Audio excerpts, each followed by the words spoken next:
Hey guys, welcome to my channel. Welcome to my podcast. This is going to be the first episode, and this is going to be the first time you're getting to see me speak to you in the camera. We're going to have hybrid conversations vigorously. I'm going to have guests on the show. I'm going to have my sister too on the show, and just people that I find interesting, family members, friends.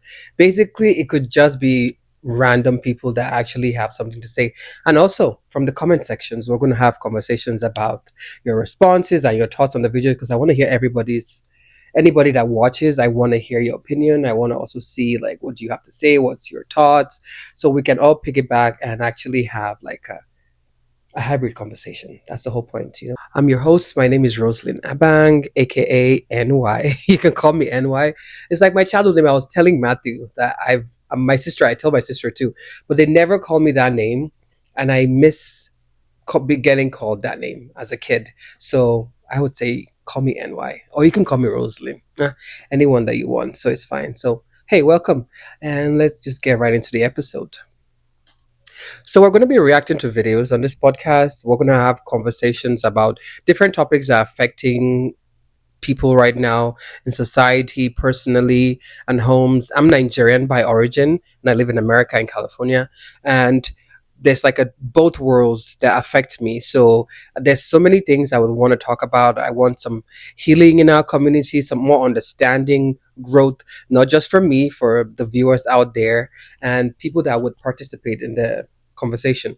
So we're going to talk about a couple of things today. The topic of today is the real male loneliness epidemic. There was a title I wrote down, but recently I watched AbaandPreach, and there was a video that came up, and I was telling Matthew, I was like, I think this is the best video to start the conversation with because it's not today. People we've been talking about the male loneliness epidemic. It's they've had like research papers done by psychiatrists and on some format that I have been privy to, and I've watched a couple of videos from different creators, and it's interesting because it affects our society and it affects men who are part of society. So it's very important. But I think the perspective, because I did watch the video before, it was more talking about also like keeping friendship. I don't think it was from the perspective of just having relationships with women, but also keeping friendships with other men, because men find themselves also lonely with their friendships with other men, or they don't have friends. Because a lot of people I know, even my brothers, I have three brothers, and they do have friends. They're younger, they're in Nigeria, but also even my younger brother that's at home, he barely basically even spoke to me today that I found like he plays soccer, a kid that is younger than him, and he's mentoring him, and he's so excited about that. And it's something that is very important and healthy for our community, for people in general. And I can speak about that too when it comes to like friendships, because I'm 34 and a lot of my friendships have changed. I'm not even friends with a lot of those people anymore, and we're more on acquaintances level, and the friendship is not like it used to be. It would be great if it was, but many times it's not, because people drift away and you don't invest in the friendship. So if you don't invest, it's kind of like anything in your life, you don't get a return. So basically that's what it is. So I'm just going to watch the video, and then we're going to react to the video, and I'll give you my own thoughts, and then we go from there. I realized that there is one thing that men never talk about: relationship maintenance.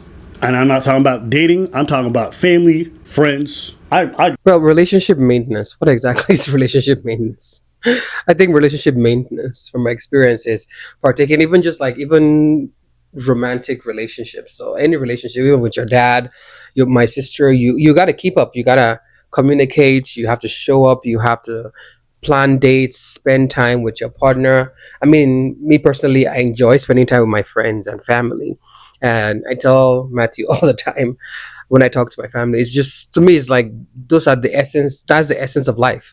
Having relationships with people that you love, spending time with them, apart from your passion, your hobbies, or work and career, those are the things that are actually important in life. So if you don't have those things, that's why many times people are lonely, and they're like, "Oh, I don't have enough friends or something, or my friends and I are not close." You're not. There's no maintenance on you. You're not investing in the relationship. So yeah. Listened to a lot of podcasts. I've listened to most of the masculine shows you can imagine. Not a single time has this ever been discussed in front of me. There was this like one guy, he got into the 70s, they did like a video on him. And he was just alone in this retirement home. And then his family managed to get a lot of his friends from his platoon from back in the day, you know, from across town to come in and spend time. They hadn't seen each other in like 30 plus years. They broke down crying. And it's like, y'all live in the same city. 30 years, you know, and I'll hear grown men tell me like I ain't got much friends, to be honest with you. Like but I haven't seen them in years. Do you make efforts to call? Do you make efforts to set up plans? And also, do they reciprocate? There was a trend on TikTok, which is, I think it was like niggas calling each other and saying, what was it again? What was the line? Bill, Hey, what's up, man? what are you doing? What are you doing? This one is very Not funny much. About to put Vince in the bed. because I see guys do some videos that you're like, I know for men it's different, and for women it's different because women are more open and we are more like in out with our emotions, more in touch, and we're, I guess, more permitted by society to be more emotional and show like affection to our partners. And then for men too, upbringing, socialization, and just basically just how your society has also like, and then also biology, because I was talking to Matthew and I was saying the other time, I was like, if men don't have some skills when it comes to like, oh, women are more chatty, and it's like they've done studies and then women, they see how women congregate and men, and they don't, men don't do that, and then we're like sharing our feelings and stuff. I'm like, okay, so at a young age, from like maybe primary school, but in America I guess middle school or something, you, they should start teaching kids, however early, okay, these are the tools that we would need for just normal like society relationship skills. So if the men are lacking or the boys are lacking these skills, and they've known with time, because humanity have been alive for a while, but I know psychology is more of a recent times, and maybe in the last 100 to 200 years, don't quote me on that, I'm not sure, but it's a more newer thing because we've obviously evolved, and we're in a more comfortable time in humanity, that we can also, okay, give time to like, okay, psychology, upbringing, and what does socialization, like how would that help humanity progress. So if we're seeing all those things, especially now during this time, and we're talking about those things, and I was talking to Matty, I was like, then it's better if the men don't have the skills or the boys don't have the skills, start teaching them about speaking about your feelings and being in touch with your feelings, because many times what I see from boys or guys is aggression or anger. The sadness is always just directed to that, and people say, oh, men are not emotional. Men are very emotional. We see what happens in society, we're all emotional, but women are more in touch with it, and our brains are different. So there is a difference there. So teach men these skills and boys these skills at a young age, so they'll learn to, okay, communicate with their partners and their other fellow friends, so they can build friendships, and there's that um, open, transparent, and it's not a feeling of like guardedness from a young age, because you don't know how to express yourself. And then many times it leads to men greatly in society internalizing their feelings, and then they end up hurting themselves or they hurt people around them.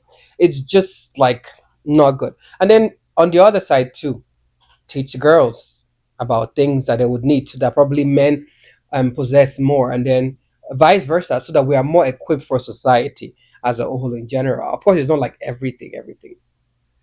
I think he's deposit. I feel sick. So, Matthew and I were talking off camera, and we're talking about.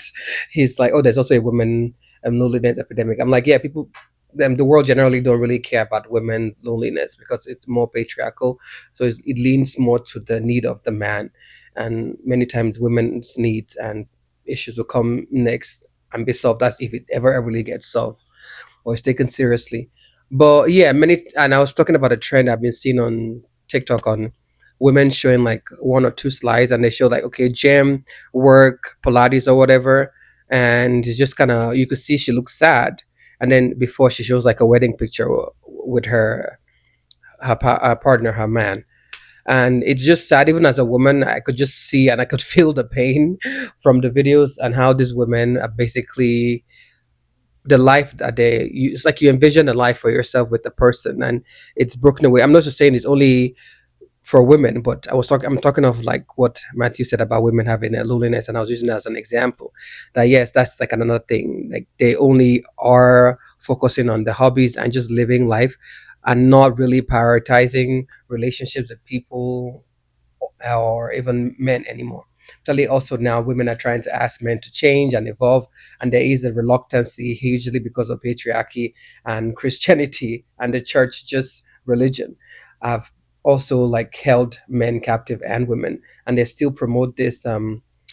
What's the word? I was talking on a live the other time, and I've been hearing people use that word more, and I'm just like, yeah, subjugation of women, exactly. And the whole submit, even men that are not Christians, that they just go to church many times to get married and find a woman that has been brainwashed by the church to submit or whatever to them, that which in turns to me it's subjugation, because many times the women are abused in this relationship, and we know in society that it's greatly disproportionate when it comes to women being abused in relationship. I don't even know the percentage, but I could say maybe like 70% proportionate for women being more abused in relationship, and women are asking for better. And because of now, there's more social economic ability for women to get their own resources, work, and were allowed to leave the home. And after the second wave of feminism, I think, not the suffragists, but I think the second wave of feminism, that people were saying brought women out of the house. And I'm like, there's a reason why women did not want to stay in the house and just have kids. Many women go into depression, postpartum depression, because even now research is showing that many times postpartum depression is linked to your partner, and your partner's ability to be there, the man's ability for it to be there. So many times when the woman has that, sometimes it's just a normal chemical reaction when women have children, but then also the severity. And then some women I've seen online, very few women I've seen, they don't have postpartum depression. I had my mom have kids, and I'm the oldest child, and I experienced it. I didn't know what it was then, but now that I am old enough to know and identify, I know that my mom went through postpartum depression too, at least with three of my siblings that I know of, probably all of them, probably with me too. So it's greatly has to do with your partner and yourself and your community. I always talk about community, not just your love partner or your lover. I call Matthew my lover, your partner or your husband, whoever. It's also having that community of friends, as Abba and Preach is talking about, maintaining that relationship and investing. And then the men too, there's a loneliness too with the friendship in with the men. And I feel like, and I from what I see, the perspective of what I see to my experience, is like there's that reluctance to also invest in relationships. And I saw a video not too long ago. I see how they're talking about how men, when they play golf, they stand side by side and they don't face each other, like how women, when we talk and we're like facing each other, and it's more intimate and it's more, I don't know, is it deeper? But men, I guess, to avoid that kind of closeness and those emotions, they just stand side by side and they play their golf or do the sports or things that they like to do, that men like to do. So I think things like that, if we're being taught and we listen to each other in both parties, not just men and women, society can change a whole lot. But there is still that reluctance, yet, from my perspective, from men, hugely, especially when you look online, there's a huge reluctancy, and women are stepping away from relationships, which is making them lonely. But it's better, like the whole thing about choosing the bear is better for you to be safe on your own with your friends or your family than to be with a man and your life is in danger, or you're worried about the relationship and you're stressed all the time, and then both of you are not on the same page.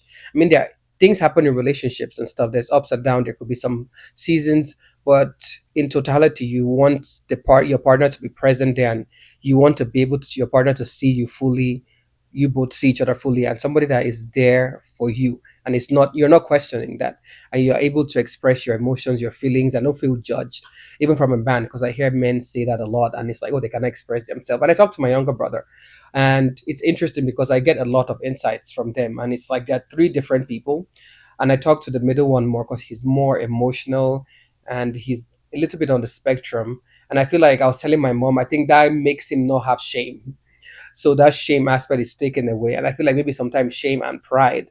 He does have pride, but it's in a different way, I think. As an autistic person, I also work with children with special needs. So I see the behavioral differences and how we teach them some regular, just everyday things that we cues, social cues that we know that the kids don't know, and we spend like months, weeks, sometimes years helping and teaching the kids on how to function like in regular society. So I think it's the same thought process, is just on a different side, that we that were regular people, we should also like pick up those skills. Because if you I think, like I said, human beings relationships are basically, I think, is the bane of your existence. And it could, the one with yourself is the most important relationship you ever have, second to your partner, your husband, wife, your parents. If you want to get married, to each their own, your kids. And then you don't want to bring children. Many of these relationships that bear children, that in on they come into this environments that are very unhealthy, and you end up repeating a pattern over and over and over again. And I can personally relate, because I have that experience too, as the oldest child, as a girl, as an African child. And I've had to do a lot of that work for my mom, my siblings, and I still do it. So it's something I'm very passionate about, and I'm not just speaking from, okay, I've seen other people do it.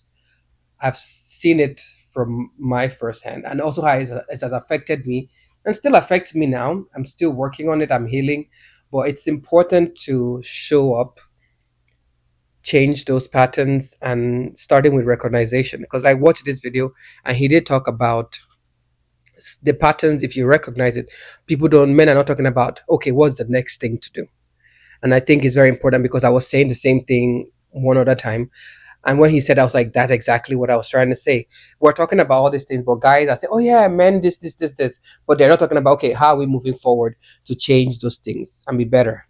Ugh, I need to pause it again. Ugh. Anyway, we've been having some technical difficulties, but we're gonna go back to the video and see what they're saying. Not much. About to put Vincent to bed. I'm about to go to bed. And I was just calling you to tell you good night. What? Why? Are you thinking of me for real? Yeah, I'm calling to tell you good night. What do you think?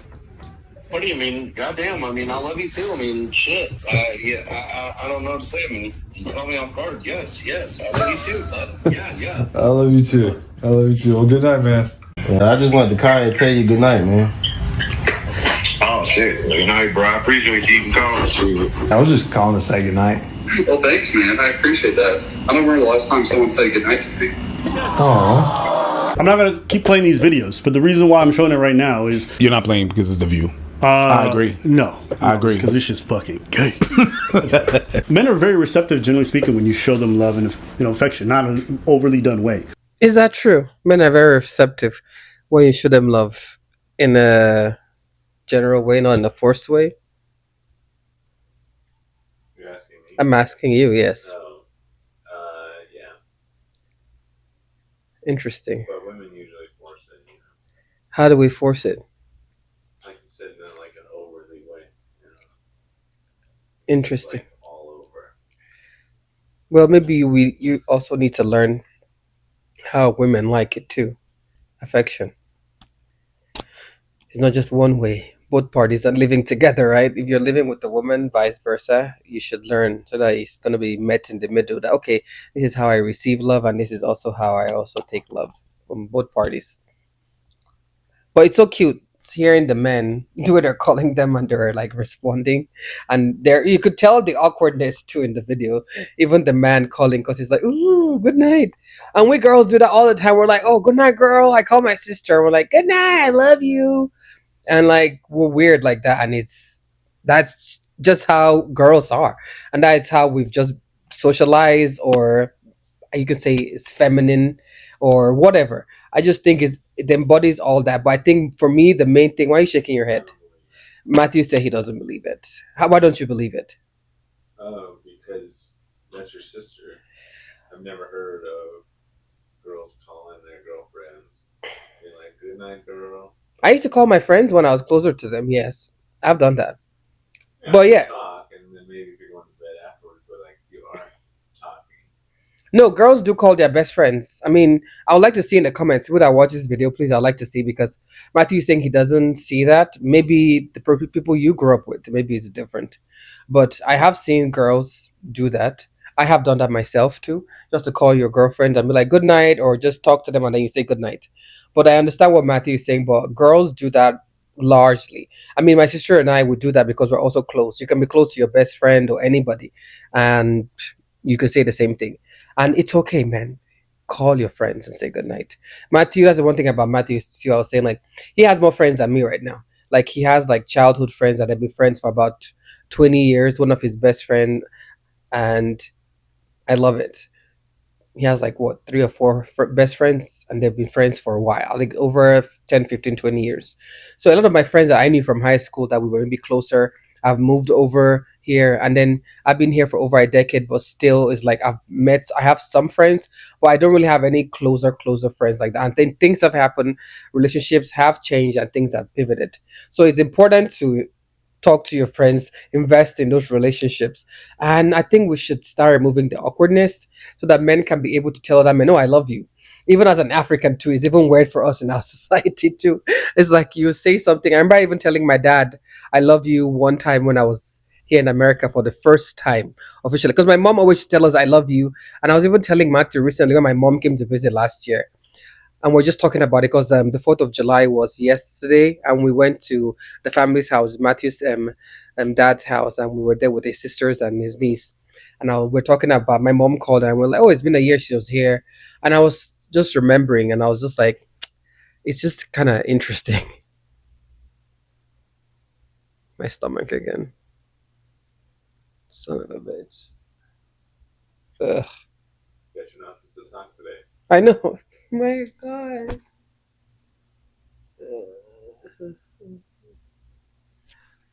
Okay, I'm back. But yeah, it's like I grew up and my mom was when she came and she's always hugging and she's like very outgoing. And I'm just like, oh, I see where I get it from. I get it from my mom. Even my dad and I, my dad always, we always had conversations at family. Sometimes we just sit down, we eat outside in the balcony or outside in the evening, as in Nigeria, you just sit down. Even my grandparents when we go home, and we were like a chatty family who we like to talk to each other. And I think maybe most Africans do that in general. I think Americans are not so much like that. So cultural wise, there's a difference there. And then also individuality, people are different. And I'm just like that. I'm more chatty. Matthew's always like, you're so chatty. I'm more chatty. So that's just how I am. So I was like, oh yeah, actually I learned it from my mom. I talked to my dad and stuff, but all this I love you and stuff was from my mom. And also me just kind of growing into it, and my sister and I just learning it. You grow and you evolve. So yeah, I told my dad for the first time, and I think there was a little bit of silence on the phone when I told him I love you, and he said it back. I mean, because my dad talks to me, so I was expecting him to say back, but he kind of mumbled a little bit when he said I love you, and then we kept the conversation going. But I think I said it to him a couple more times, but that's about it. We're gonna go back to the video now. Whoa, whoa, whoa, whoa, whoa, whoa, whoa, whoa! I'm panicking. Don't do that. I know we play like that was too much. That was way too much. He didn't hug me. He assaulted me. And you know what? If I'm a man, I'm choosing the bear too. In my experience, men rarely prioritize their friendships that deeply. After work is done and folks go on to live on their separate lives, especially if they don't have a point in common like the military or work or stuff like that, a lot of people will neglect their friendships on the male side. And then that's also why they show as men get older and then we get up into our 50s and 60s, our friendship group is just dead and dissipated. But there's no maintenance to happen. It's like also in my 30s too. I'm reevaluating my friendships too. Some friendships I thought they were like I was pouring too much and I wasn't receiving, and just some people just ghost you. Some girls, it's like that's another topic to even talk about. Very male centered friends that more centered in male, and society as African society, at least Nigerian, I can speak of. We many of us when we get married, we neglect our friendship with our girlfriends, just forgetting that that is basically the cornerstone of your life, your relationships with your girlfriends. I tried in some relationship to reach out more, it just didn't work out, and the only time we saw each other was maybe when there was issues in the relationship, which is like one or two times, and right back when they get back together, I don't even know when it's like they're reconciled or anything, and it's just like my intuition tells me. Then I call them, and they're like, "Oh yes, we're back now, we're good," and I'm just like, "Okay, I'm happy you guys are good, but what about me?" Like you came over here when you needed some love and like somebody to see you, and then when you got that, now you're like, oh, things are good. You're back to with your man, which is fine. But then it's like, okay, I'm left at the wayside again. Those are very unhealthy friendships because it's not a mutual thing. It's just when they need you for something, and they're like, okay, I'm done. I don't need your services. Thank you. So I would say those friendships you definitely reevaluate. Or one of my other girlfriends that I stayed in her house when I first came here, she was getting engaged, and I knew her fiance. Well, I mean, her husband now. We were not even told about the engagement. Another friend was the one that told us about it, and then we had to hear on the phone that day when it was happening, and he just called, and two of our close friends, that he knows all her friends, we did not show up, but the whole church, their church, were there for the engagement. It's kind of odd, right? The whole church, but then the friends that you were friends with for years, that they were not shown. I mean, I was bummed, and I felt bad. I internalized it. I was like, maybe I did something, and but I didn't think I did something bad. I was just like, maybe they didn't like us or something.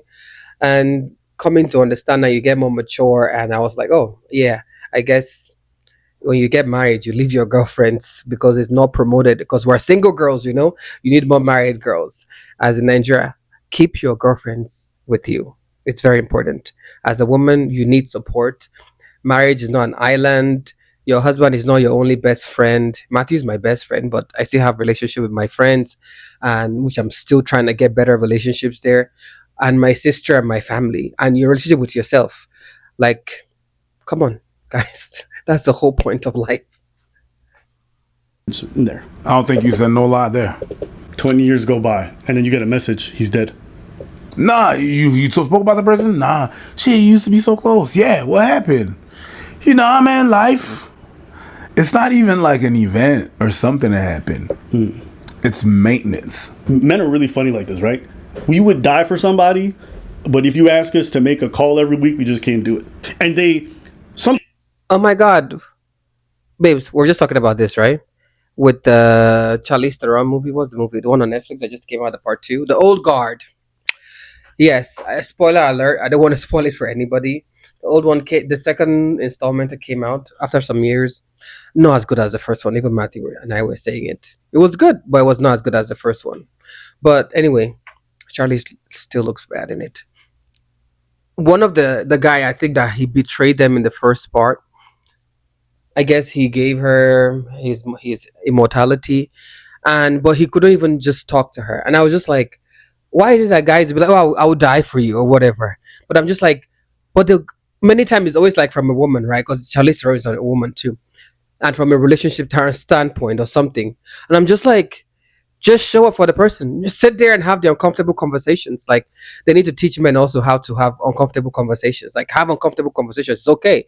It's part of life. It's like I was even talking about how I also get anxious too when I want to talk about some things. But I guess maybe I'm more comfortable with confrontation, and women are more comfortable, I would say, generally in that because we are more out there when it comes to relationships, and we are more chatty and we talk more to people.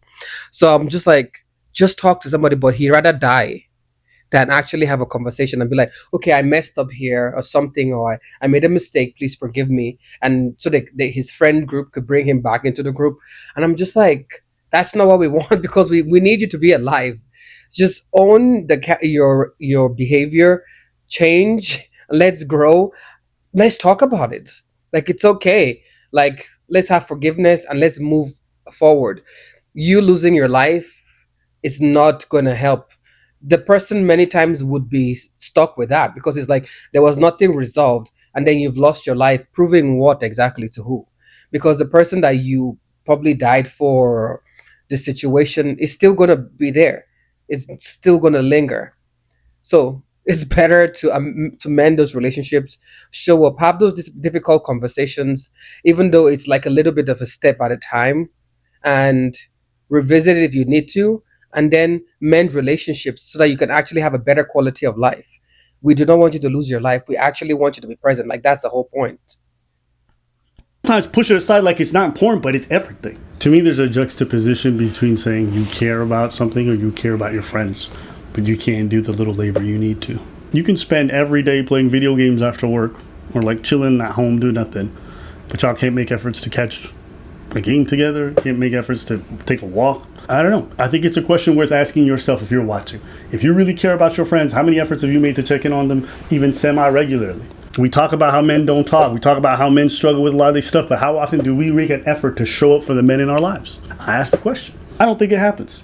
And if you do, hey man, salute to you if you're one of them. But I think that's the... And I was saying here, I was like, women check on men generally all the time. Like I talk to Matthew all the time. I bother him a bit too much sometimes, and he knows. He's nodding his head too. But I'm saying I would rather do that, and maybe you tell me to take a step back than not show up at all and stuff. I know. Also, I know life gets busy. People have kids. We don't have kids.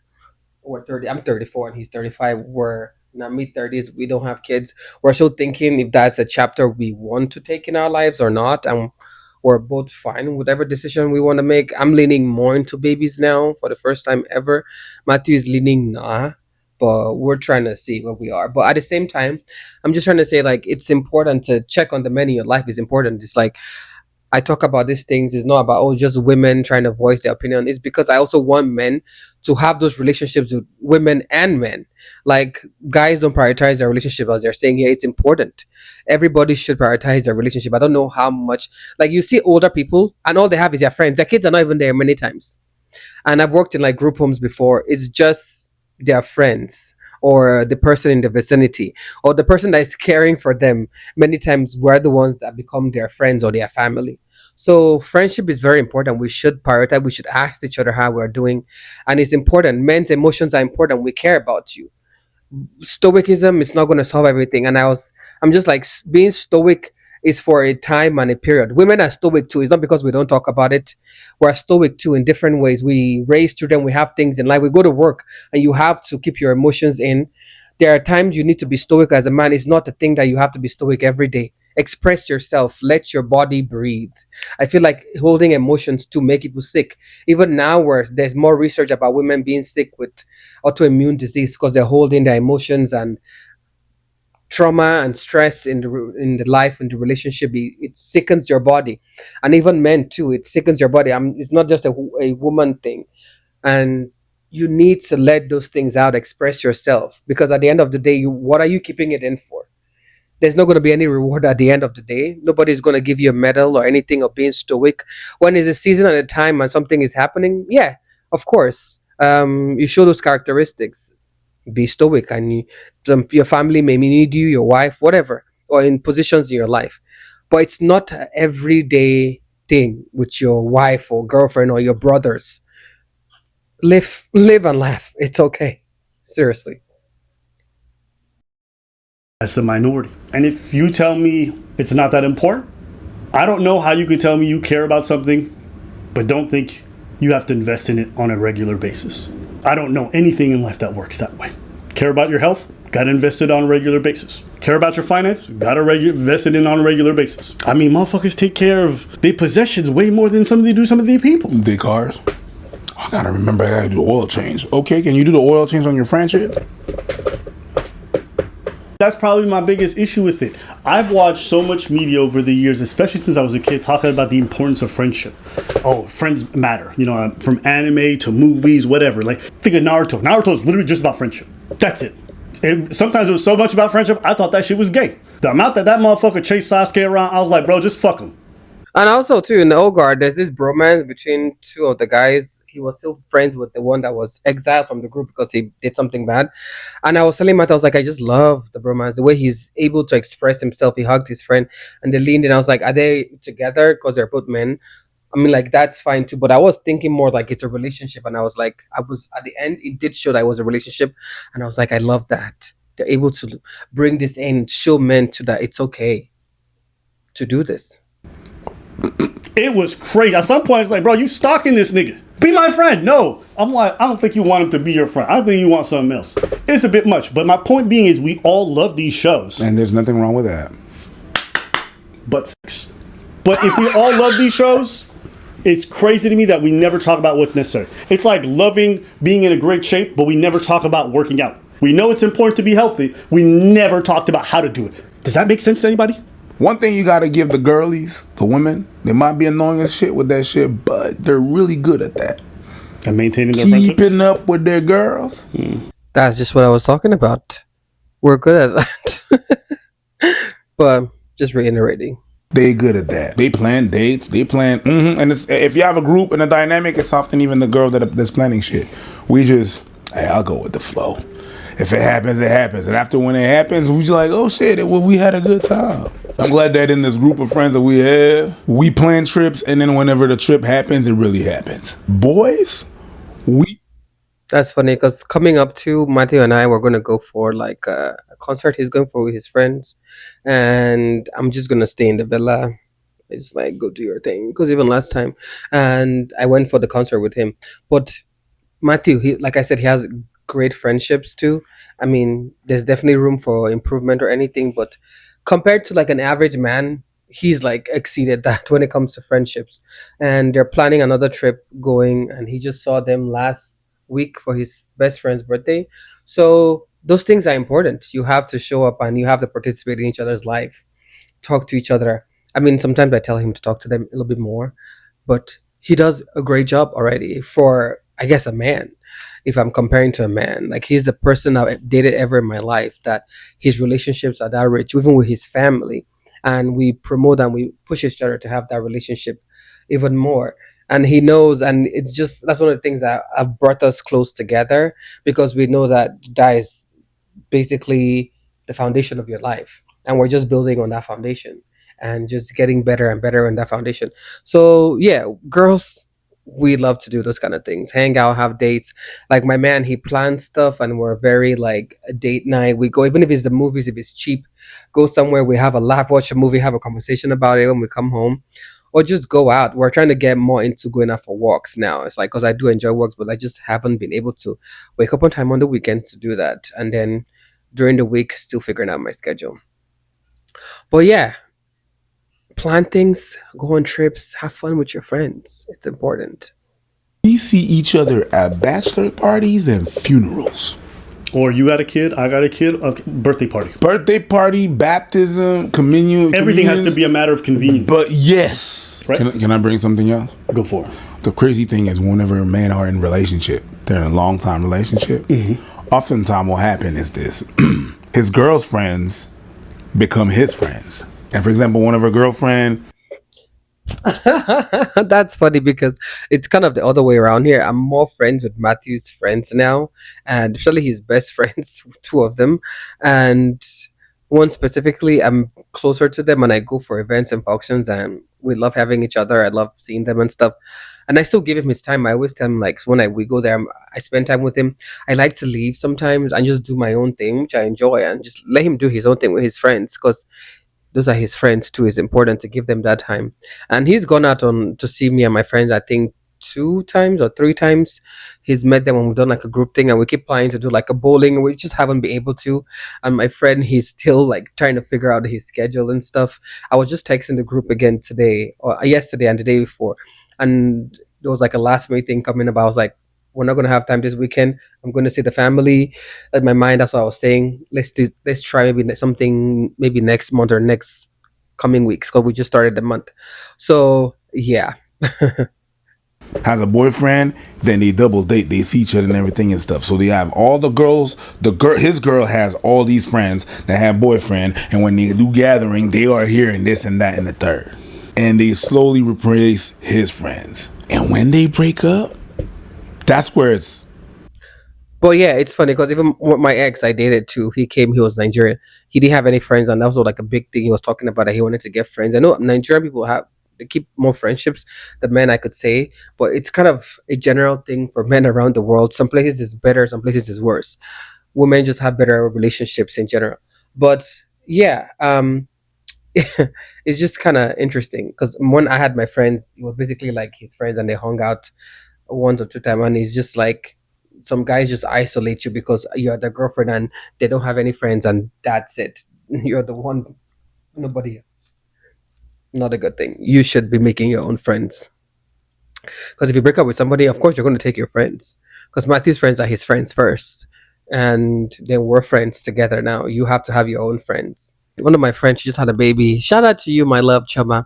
And we've known each other since I was basically like 15 or 16 or 17, almost 20 years now, from Nigeria. And she came here, and then I came afterwards. She's married, and she just had her first baby. Very delicious boy. Mwah. And she really loves you. But yeah, it's like you just, if you don't keep in touch, like we keep in touch, even though she lives out of state now. She used to be in California, but she moved out I think in 2020, and she met her husband. She lives in Texas now, and now they have a baby. And I'm just like, you have to keep up relationship. I remember when I think it was the pandemic, she came here, and we were kind of distant. And she's more like my sister because I've known her forever, and I know her family. And her family and I were like friends. That I've said hi, I say hi to his mom, even her sister. Yeah. So it's like we are more on like a sister basis, and we're it's a friendship that I can be myself. I can call her today and just say anything basically.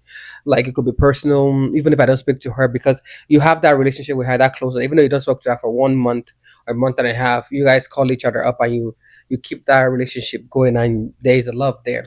So I can definitely understand. And I've had people too that it's like we live in the same place and the relationship is bad. And also I've been to blame too. I have told my friends before, I'm also to blame, because it happens. I'm gonna put this up here. I'm to blame too, because it's happened to me also, and I've also been at fault. And I've called some of my friends. I'm just like, oh, I've drifted away. And I was telling Matthews, like, I saw somebody that it's like my sister's age, and he just got married. And I saw his wife on TikTok, and I loved her dress. I didn't know it was his wife. And then I was like, oh my god, that's his wife. And I sent him a message, and I was like, wow, we just drifted apart. And I wasn't even invited to the wedding. Regarding, I mean, even though I'm like way older than him, he's probably like 25 or something or so, and he's more like a kid brother to me, he and his brother. But I'm just like, I'm happy for them, but maybe as a big sister, I'm just like, damn, I wanted to celebrate that with them. But I'm just like, I understand. I also didn't really keep up so much. I did reach out sometimes, and we did have a meetup. I think he met my sister up in North Carolina when he was there or so, sometime recently. I think maybe 2 or 3 years ago. But yeah, if you don't keep up, if you don't maintenance, again, you lose these relationships. That's just what it is. It is what it is. Remember, it was just quiet. It was like, or maybe he was talking. I don't know. I was too lost. I was like, wait, what do you mean married? You're like, yeah, I married. You know, my parents, they introduced me, and we kind of, like, yeah, it was like a relatively small ceremony. You know, okay, congratulations. He's like, yeah. And I remember the call ended like a little bit after. I don't even remember because I was too lost at that point. And I just hung on the phone. I just like, oh, we grew that far apart. Like, it's one thing if I wasn't even invited. You didn't even tell me. Yeah. It definitely hurt at the time, and I was definitely sad about it. There was nothing insulting that was said. There was no beef between us. Like, we was always people who got along really, really well. I mean, we was literally in trenches together. Do you understand? Literally. It's like we had to work. Like, Yeah, you can be really close to somebody, and then you don't communicate. Communication is very important. Effective communication. The styles that work for you together. Even me and Matthew too. We talk about that, and we're having a misunderstanding, and we're talking about communication styles, and like, oh, we understand each other, but I think maybe we need to modify this and that and stuff that works for us. we was there all night. I was like, damn, you didn't even. You said it hurt. I think it still do. It's one of those things where it doesn't. It's disappointing now. There's already been acceptance, and it's fine. And it's not like it's fine. Like, oh no, I'm good. No, it's like we just didn't do what was necessary to keep the relationship going. That's it. We grew apart. I just didn't know at the time, so that's why it hurt. You know what? Because I hadn't accepted that reality. I appreciate the fact that you didn't say that, this motherfucker on that. You acknowledge the fact that it was not his doing, but it's also yours. Mm-hmm. You said the phrase, and you said that exactly. We didn't know enough of what it was. And that's something you have to be accountable.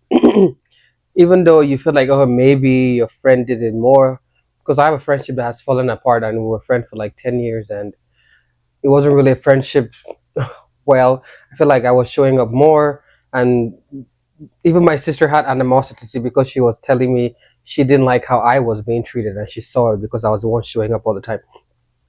So it's even with that, I still take accountability because there's some things I did too, and how I showed up in the friendship. Sometimes maybe I did not express my need anymore. I didn't speak up for myself also, and then now I've learned stuff and I've grown. So I'm just like moving forward. If I'm going to mend that friendship, or if you're just getting into another relationship, you know what to do and what not to do. In order to keep it up. So it's a we thing. What I appreciate is that, yeah, he didn't call you for his wedding, but you understand that there's a reason for that, and you participated in that reason why he did not call. Part of it I know is cultural, right? But that's fine. You could have just told me.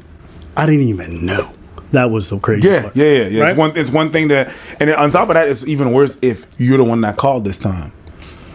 So it means what? You would have never told me, and then I would have heard it from someone else, or I'd have what? just seen you I would have one day known, with like, my wife and kids you online. white I see kids. I'm like, what the fuck is that? Like, I knew because I called. I take all the accountability in my life for lack of maintenance for the relationships that I've lost. I know my faults.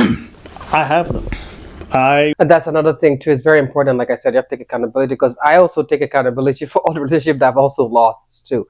Even though maybe I wasn't at fault, I could be at fault 10%, 20%, maybe 0%. I think, but there's definitely still a percentage that you participate willingly or unwillingly or knowingly or unknowingly. The things you've done. Some people are like, oh yeah, it's like maybe 90%. Oh, you had your 10%. Maybe sometimes you knew how the relationship was and you were going. It's like I was also in those relationships too because I thought we were friends and I been immature too, not reading the signs, and there were also like some toxic traits from my friend, this particular friend I'm talking about, that I could not really point out, but now I do know how to read those signs better. And moving on, I'm just like, okay, I should have done this, I should have done that to myself. So yeah, I take accountability also. It's very important to take accountability even though you're not at fault of it.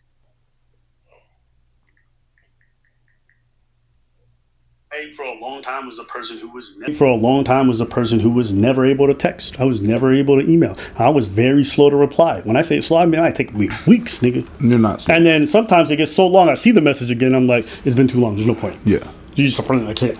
If you reply after 3 weeks, you didn't reply. That's a whole other message. And I think that's part of why this Vyvanse thing has been good for me. Is like it's removed a lot of those barriers for me because that's what I personally had. That might not be the case for y'all. I'm not trying to put you on that. I'm just trying to say now that I'm putting in that effort and I'm putting in that time with my family, with my friends, with the little people in my life, the little kids. It's given me such a breath of new experiences, and it's Rewarding, and that's another thing too. It's very rewarding because it's not just also in the way you feel about yourself or how the other person feels about themselves. It's when it's like you invest. It's a mutual thing, right? Is kind of like our relationship, my Matthew and I too. Is like we invest in each other willingly. It's not something that we are really prompted to. Maybe I tell him some things here and there, and most of them were perfect. We have our things that we're working on too, but when you willingly invest, you get a return too, and it's just very rewarding. Like my sister and I, the some of the friends, even some friends when we're closer, and there are some times of mutual beneficial relation. Our relationship was more beneficial and mutual. It was very rewarding. There, like it makes you feel better. If it's maybe to help you with things, you get those things accomplished. It's just rewarding across the board. better treated by me. And I say this because like friendships with men, this is how it's described. You homies. I don't see you for 7 years. I see, oh, what's good, what's what? And that's kind of true, but it's not at the same time. It's true that I may not see a friend of mine for 7 or 8 years. Maybe they moved away or whatever, and when we see each other, it's a lot of love. It's almost like you went right back to your childhood. I can see that. But it's not true that the relationship is not negatively impacted, one. And two, it's especially not true if y'all live in the same city. In my experience, as time goes on and you miss more and more events and y'all spend less time, there comes a point where you might call that person and they're like, I can't come. Oh, I can't be there. Or maybe that's a repeated experience. And then at some point, Exactly. Like if you're not showing up to, it's like exactly why. And a friend of mine too is like he was having like a house get together, and we were still friends. We're in a group chat and everything. And I remember even experiencing like, I felt like I wanted to be invited because I also when I left the church because I was going to the church. Everybody, I think people also excommunicate as an African too. People do that a lot. From my experience now, I guess. So I've left the church since like I think 2021. So it's been like 4 years at least, give or take. And I've gone to visit a handful of times. I think less than 5 times since I've left. When my mom came last year, we went one time, and I've been wanting to return again. And I do have a friend, an older friend that goes there, and still some people I keep in touch with. And I've seen them at an event last year, a birthday party. Matthew and I went, and they all kind of met Matthew. But the relationship has been strained too, because many times when you leave the church, they kind of excommunicate you. Even my sister and I, she was moving, she joined the military. She would try to communicate with some of her friends. She was excommunicated. I even had to reach out, and I was like, we didn't do anything wrong in this friendship. But it's that environment that breeds like, oh, if somebody leaves the church, you just cut them off even though you don't understand or anything. Because we kept in touch even online. I was still commenting, and there was somebody that got engaged. I thought I was going to be invited for the wedding. I didn't hear anything. We're not that close, so it didn't really hurt me, but I was kind of still surprised. But yeah, even me too, I would not invite those people who are not close. I mean, also the people that the way there were some people responded to our engagement too. It showed me who people are in my relationship or in my life and where they stand. So there are some people that are not going to be invited. Like even the person I mentioned, that because we haven't seen each other for so long, even though we still have love for each other, they invite me. And also, like, it's very expensive. He probably had a budget, and I'm not even upset or crossed about it. I was more maybe saddened at the fact that I couldn't be there, and we have drifted apart. And because he's a different age, too, I definitely understand. So I was just that's what I'm more concerned about. But yeah, I would definitely say you should not invite people that you're close to. Particularly in weddings, like me and Matthew talk. I'm just like I'm not going to be inviting anybody. Particularly at least our white wedding, definitely not going to invite people that doesn't need. And then if you don't invite me too, it's okay. Our relationship has drifted apart. If I feel some kind of way, maybe I would also have to revisit those reasons and how did I show up in the relationship with you? Why do I feel like we're not close enough for us you to be invited or vice versa? It just kind of ruptures. I see it as death by 1,000 rejections. In that, like, there's a time you were thinking a message, but you didn't. There's a time you're thinking about sentiment, but you don't. There's a time, but you were busy with something else, and you don't prioritize it. No, I'm just like processing it. No, because it happened to me. I'm still friend with that dude, but it's not the same. How so? I'm trying to reach out, bro. Death by 1,000 rejections. Yeah. I'm tired of always having to like, hey, what's up? Hey, what's up? What's not hearing messages, not having. And I understand life happens.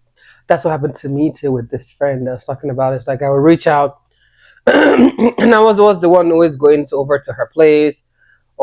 Just always move my schedule if she's like, oh, something is gonna. And I understood she had kids and she got married and stuff, so I was more open. And I would even tell her like, well, I'm fine, I can meet you there because I wanted us to have some friends. And I came over maybe 1 to 3 times the whole time she's been married, maybe like 6 years now or something. I mean, our friendship has been more strained in the last year and a half to 2 years, even more after she we saw each other and I didn't hear back from her when things were good. I had to find out when I reached out to her again. So yeah, definitely. And there's stuff that happen and events and shit, but I'm like, yo, I'm tired. And when we're gonna chill and everything will be fine. It's like nothing changed. But it's not true. It's a lie. Why is it a lie? Because it's not true, dude. What's not true? It's not true that we're all good and everything is all good just like back. No, we have nostalgia. That's a fucked up thing. Is that whenever we talk about the shit that we lived when we were kids, when we was good, and we reminisce things, but we always talk about the same shit. And the conversation runs dry because he went on to do his thing and I went on to do my thing. There's a gap. There's a 15-year gap, bruh. We talk either about the past, the present, or what is going on is update, but that's it. So it's not what it used to be. It's like, and I know when he leaves, I'm like, well, I leave, whatever. It's gonna be another year and a half before like I hear about him. I'm gonna hear a text at the happy birthday, and that's it. Like, I'm not part of his life. I don't see his kids grow up. He's got a new one on the way. I'm not gonna see that kid grow up. I'm not there. Yeah, these last 6 months have been interesting because I've just had the. That's very sad too, because I do feel the same way about this. My friend too. She has 2 kids, a boy and a girl. And in the past, I even bought shoes. I was showing Matthew where we moved in April ending, and it's been like a month and a half. April, May, June, 2 months. So this is the third month we're going into. and we're still remodeling, redecorating. My closet is like there's a bomb that went out in my closet, and the back of our kitchen. We're moving things around. I've been constantly decluttering. Most of the stuff is my stuff. Okay, nobody should come for me.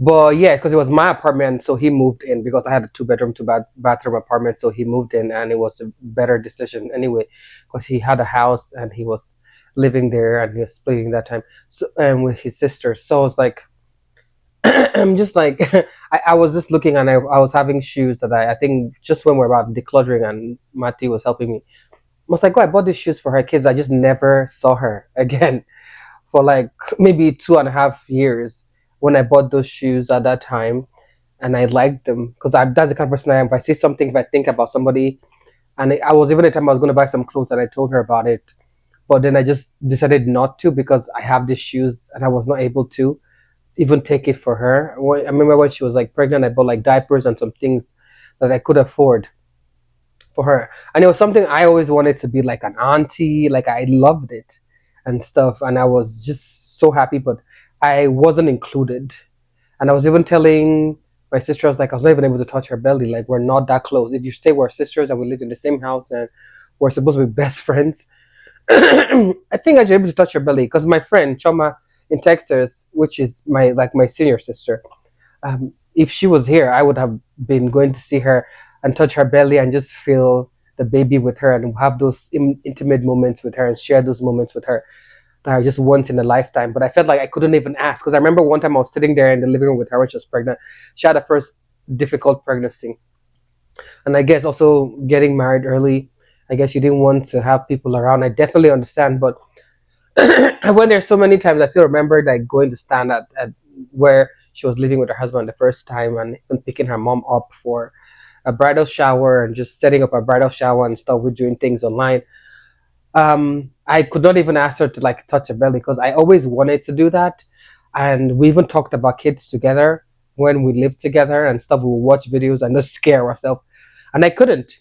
And I think that moment should have been a moment for me to realize, like, damn, we're not that close actually. That I thought we were close, even though I'm showing up and I'm being this friend. It's not reciprocated in the friendship. There's no that closeness. There's no that intimacy that we have. There's a reservation or I'm being kept at arm's way because I found that out too with a couple of my friendships. It sounded on the lip. It was like lip service. We were close, but at the end of the day, it wasn't. We were not really close at all. You found out that you were not invited to their lives, and slowly you were faded out. And you find yourself maybe trying to reach out. And even had a friend that, like I said, she got married. She had bridesmaids and stuff. And I remember gaining weight at that time, and I would hear comments from my friends, and I was way skinnier than I am now. And I was like, even this friend I'm talking about, she would comment about my weight so many times. Even my sister wasn't comfortable. And my sister is like a slim, skinny. She's like a bodybuilder kind of girl, and my sister even told me, like I said, the animosity that she kept, that she didn't really, because she was trying to protect me, and even because she would say some things I didn't really understand until this last year when my mom came and I was like, I understood what it was, and I was like, oh, okay, I get it. Yeah, this is how the relationship was. I was the one that was pursuing it too much, and I'm not going to say she did show up. She definitely did show up for me. She was a good friend to me at basically a time in my life that I really needed. But doesn't mean it the relationship kept on like that. So yeah, it was kind of like a moment I should have known that yes, if you can ask your friend and you guys are girlfriends, you're not that close to her, and it's okay. But you need to know where people are in your life. I just thought where I was with her and what we were calling each other, we were not in that level. So you have to know where you are with people in your life, especially friendships. A lot of these epiphanies in talking to people close to me. We went to a restaurant of a friend of ours, a common friend. He has a successful restaurant in town, and we've known him for a good, me 10 years, you much longer, 15, 20 almost. And like I'm sitting in this restaurant with a group of our friends. We all know each other. We're all eating at a spot, and I just took it in for like a good minute. I was like, this is like a beautiful thing. I known this cat when he was just doing like food carts and shit, and he had an idea in his head, and I got to see the progression to like where it's at now and successfully. He's opening up a second restaurant, and like I got emotional in that moment because I was just thinking to myself, wow, this is like why like a history is important between people. You literally got to watch a novel develop on your own, and you get to see the hero's journey to its end, and you realize that you had a part to play in that, and there's a sense of pride that you feel in their accomplishments, but there's also a sense of like belonging that you have to this place. This place is not just a restaurant on the street, but it's part of your own shared Exactly. This is a part that you feel like. I think that's what it is for me too. Yeah, to that feel that part of your life is like the things I do for you. I tell Matthews like I do things for people. I like to give gifts, acts of service. Like I'm there, and I'm just like a lot of it. I'm learning is also from my trauma and things I've had to do as an African first daughter, first child. But I enjoy doing those things, and it may be bad. Even at work, my sister would tell me, "You're just there to work. You're not supposed to help people do stuff." But I still find it rewarding too, also for myself. And it's a thing of pride, it's a sense of joy to be able to experience this. Like, oh, you're maybe graduating, and the same friend, and they were graduating from like med school, and we were supposed to be there, and we talked about it.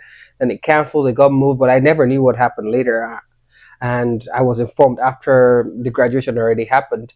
But and it was like there was only so many tickets, and they were supposed to be allowed into the hall, I think, which is totally fine. But I would have liked to know, because suddenly we were keeping, and I was even planning. I remember telling Matt I was planning for my outfits, and I was like, oh yeah, we'll probably go together, buy gifts or something, or wine. I was even talking about stuff.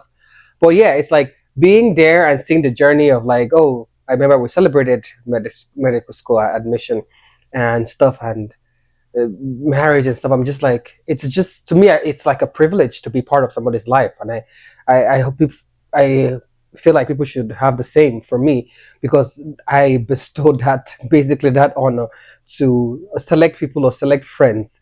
I mean, there are people that are acquaintances and friends and not as close, but people that are like really close, and like what Abba is saying, it's a pride, like just having that relationship that you've experienced that with that person. It's a very beautiful thing. It's like I say again, like when I go with Matthew, sometimes we go on dates and I'm just looking, I'm just like, oh, it's so nice. And I'm just always in the moment. I'm enjoying the moments. That's the kind of person I am. And sometimes Matthew, when he said dating me in the beginning, he was like, ah, okay.